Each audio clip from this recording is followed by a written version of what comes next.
Madame Guldemann, bonjour. Vous êtes à la tête de la Fondation Elle. Donc on sort du débat sur un monde féminin serait-il meilleur. Vous avez insisté sur la paupérisation qui touche les femmes. Est-ce que vous pouvez nous en dire un mot, s'il vous plaît? Oui, c'est vrai que ce soit en France ou à l'étranger, et surtout en France, on constate avec cette crise de 2008, et les chiffres sont là pour le montrer, les études ont été faites par des organismes comme le Secours catholique, les femmes sont de plus en plus pauvres et ont la vie de plus en plus dure. Elles sont en plus souvent seules avec des enfants, et c'est vrai que la société n'est pas faite pour qu'elles puissent... la société n'est pas faite pour eux. C'est vrai que c'est de plus en plus difficile pour elles et qu'elles se retrouvent dans des conditions de vie de tension absolument extrêmes. Moi, je me souviens d'un bouquin qui m'a complètement bouleversée cette année, il est sorti il y a quelques années, qui s'appelait Nelly, 3 € par jour. Et Nelly, 3 € par jour, en fait, c'est la démonstration de la descente aux enfers d'une jeune femme de 22 ans qui est mère célibataire et qui perd tout parce que simplement la crèche ne peut pas prendre sa gamine le mercredi après-midi. Et là, ça décroche. Et donc, c'est vrai qu'on est dans une paupérisation des femmes et dans une vie rendue de plus en plus difficile en France pour les femmes qui est assez incroyable. Et c'est vrai que nous, à la Fondation, on met de plus en plus en place des projets d'alphabétisation, d'aide à passer le permis de conduire, de réinsertion sociale avec vraiment en partant de conditions de vie absolument inimaginables encore il y a quelques années, avec des femmes SDF, avec des enfants dans la rue, etc. Et c'est vrai que bon, on est dans une société qui fabrique ça, et c'est les femmes qui sont toujours les plus touchées, comme à l'étranger, comme en zone de guerre, comme quand il y a des déplacements de population, c'est toujours les femmes qui prennent en premier.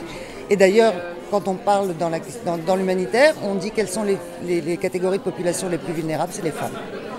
Donc voilà, c'est malheureusement comme ça, et c'est vrai que c'est là-dessus qu'on se bat beaucoup, parce que quand on les aide, elles sont vraiment formidables. Oui, c'est souvent l'idée qui est véhiculée. On parle de l'innocence accordée à la femme, et vous avez insisté tout à l'heure, et ça m'a surprise, mais du coup je vais vous demander d'en reparler aussi sur la face sombre des femmes dont on parle peu. Est-ce que vous pouvez nous en dire quelques mots?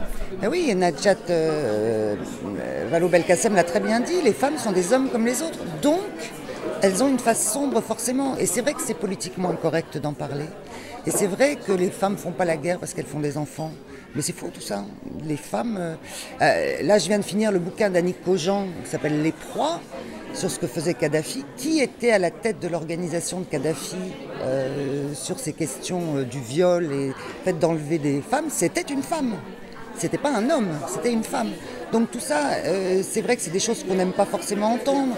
C'est vrai qu'aujourd'hui, les femmes et l'émancipation des femmes sont à la mode et qu'on aime bien parler des qualités féminines, etc. etc. Et c'est vrai que mon rôle aujourd'hui, c'était d'être un peu la méchante. Mais je ne reviens pas sur ce que j'ai dit. Il existe dans le monde aujourd'hui des situations qui font que les femmes sont effectivement confrontées à leur part la plus sombre et expriment leur part la plus sombre. Je pense à la femme de Laurent Gbagbo qui dirigeait les milices de son mari. Donc voilà, donc c'est minoritaire, mais ça existe et il ne faut pas l'oublier. Une dernière question, le thème de l'université de la Cité de la réussite de cette année, c'est le partage, et on a une petite question rituelle qu'on pose à tous nos invités. À votre avis, en 2012, que partage-t-on le plus volontiers? Ouh là là, qu'est-ce qu'on partage de plus en plus volontiers? J'espère, je dirais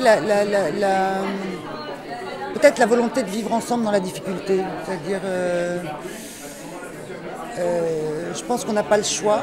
Qu'est-ce qu'on partage le plus? Oui, j'espère la volonté de vivre ensemble et de vivre bien pour ce côté plus jamais ça qui ne nous arrive pas, quoi. Je pense qu'on n'a pas le choix, et comme le monde devient de plus en plus dur, la notion de partage est formidablement importante. Donc là, vous m'avez surpris avec cette question. Je dirais oui, la volonté de vivre ensemble.